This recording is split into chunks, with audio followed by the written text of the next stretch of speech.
Alpine sacrifie 2025. Aston Martin accélère les processus avec Adrian Newey. Jonathan Whitley parle de son départ de Red Bull. Honda a dit non à un possible retour chez Red Bull et Honda menace également de quitter la catégorie. Parlons-en maintenant. Mais avant, abonnez-vous à la chaîne pour recevoir des actualités quotidiennes de la Formule 1. Commençons cette vidéo en parlant d'Alpine.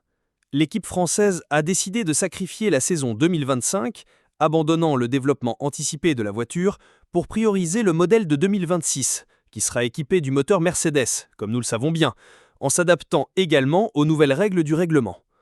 Cette décision n'est pas une surprise, surtout avec les difficultés rencontrées par Alpine en 2025.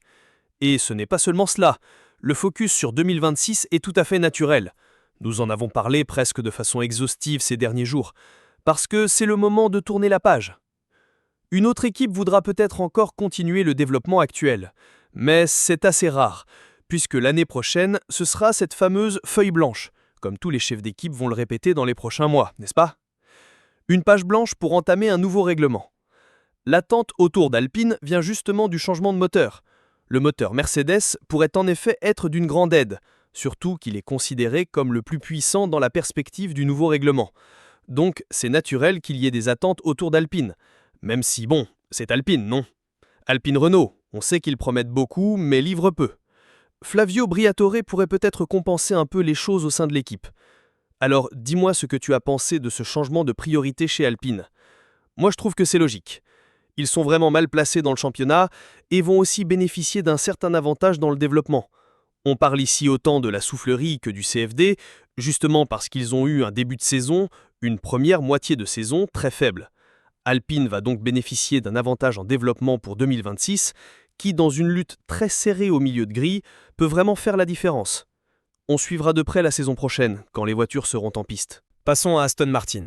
Selon ce qui est rapporté, en rappelant que les sources sont toujours dans la description, il développe la voiture de 2026 à un rythme très rapide, plus rapide que jamais, poussé par l'arrivée d'Adrian Newey en mars. L'expérience et l'approche créative du magicien sont effectivement hors du commun pour eux, et il travaille principalement sur la suspension, le châssis monocoque, le positionnement des composants, et il inspire les ingénieurs à surmonter les défis et à optimiser les espaces limités. En plus de cela, Newey fournit des solutions détaillées qui accélèrent le processus depuis le concept sur la planche à dessin jusqu'au test en soufflerie, impliquant toute la chaîne d'approvisionnement, ce qui donne un rythme d'innovation impressionnant pour l'équipe et enthousiasme les pilotes Fernando Alonso et Lance Stroll. Autrement dit, Adrian prend toute son expertise qu'il a déjà apportée à Red Bull, à McLaren, à Williams, et il l'applique maintenant chez Aston Martin en disant « Regardez, on peut améliorer ça, on peut optimiser ceci, on peut aller plus vite ici, on peut affiner cela. » Et grâce à cela, Aston Martin profite de ce type de développement. C'est vraiment génial. On sait aussi que selon les mots de Newey lui-même, Aston Martin avait commencé le développement pour 2026 avec du retard. Alors maintenant, ils veulent rattraper un peu ce temps perdu, et cette expertise de Newey sera sans aucun doute d'une grande valeur pour eux. Il y a aussi une certaine attente autour d'Aston Martin pour l'année prochaine avec le moteur Honda, en espérant qu'il livre au moins une bonne voiture et un bon moteur, n'est-ce pas? Est-ce que ce sera le meilleur? Les rumeurs pointent plutôt vers Mercedes, mais au minimum un bon moteur Honda et une voiture Aston Martin signée par Adrian, différente des autres. Voyons maintenant s'ils réussiront à rivaliser avec les grandes équipes ou non. Jonathan Whitley, ancien directeur sportif de Red Bull, a parlé de son départ de l'équipe.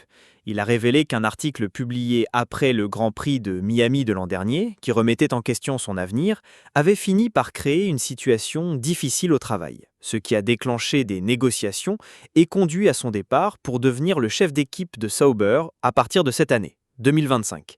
Il a passé plus de 19 ans chez Red Bull et il a toujours respecté ses contrats jusqu'au bout. Son arrivée chez Sauber a entraîné des améliorations significatives. On voit réellement une transformation là-bas.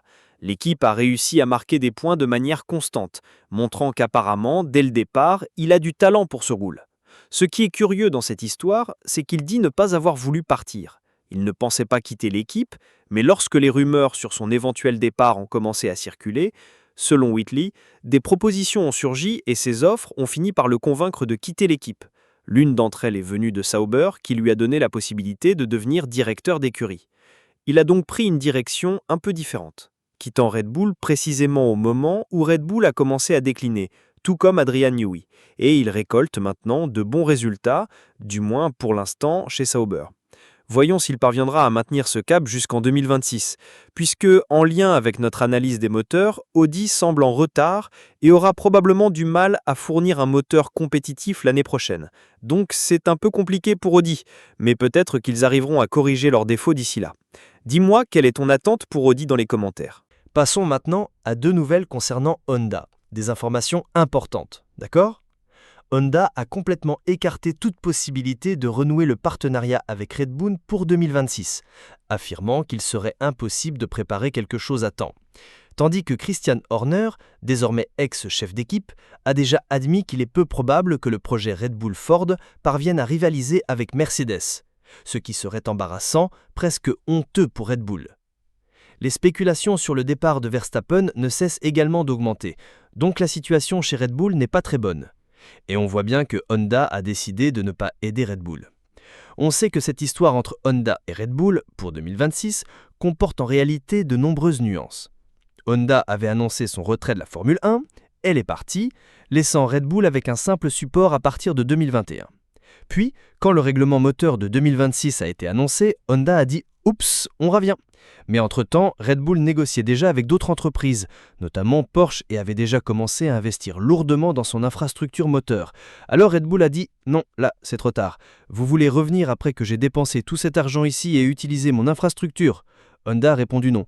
Donc Red Bull a répondu « Alors je ne veux pas ». Ils ont tenté un accord avec Porsche, mais ça n'a pas marché non plus. On voit bien que toute cette histoire a de nombreux rebondissements. Et maintenant, Honda affirme qu'il semble que Red Bull ait demandé de l'aide pour 2026, et cette fois, Honda a dit non. C'est donc un juste retour des choses.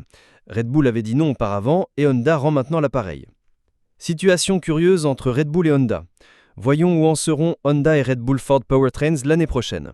La deuxième nouvelle importante concernant Honda est la suivante. Nous savons qu'il existe des tensions en Formule 1 autour des nouvelles unités de puissance pour 2026. La FIA cherche à ajuster le règlement pour équilibrer innovation technologique, durabilité et coûts élevés.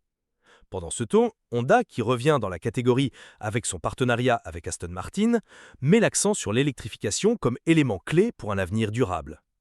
La FIA mise beaucoup sur les biocarburants, tandis que Honda privilégie l'électrification. Mais Honda a commencé à menacer de reconsidérer sa participation en cas de retour en arrière réglementaire favorisant les moteurs à combustion interne.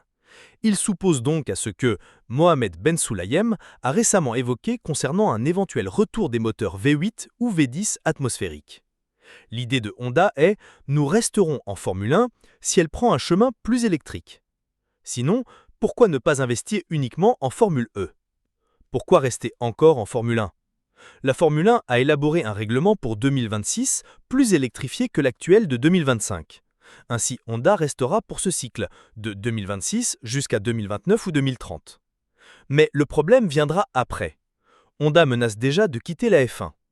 Et comme le président de la FIA a récemment accentué son intérêt pour les moteurs atmosphériques, Honda a décidé de rendre cela public en déclarant « Très bien, si vous voulez revenir à cette voie, alors nous partirons ».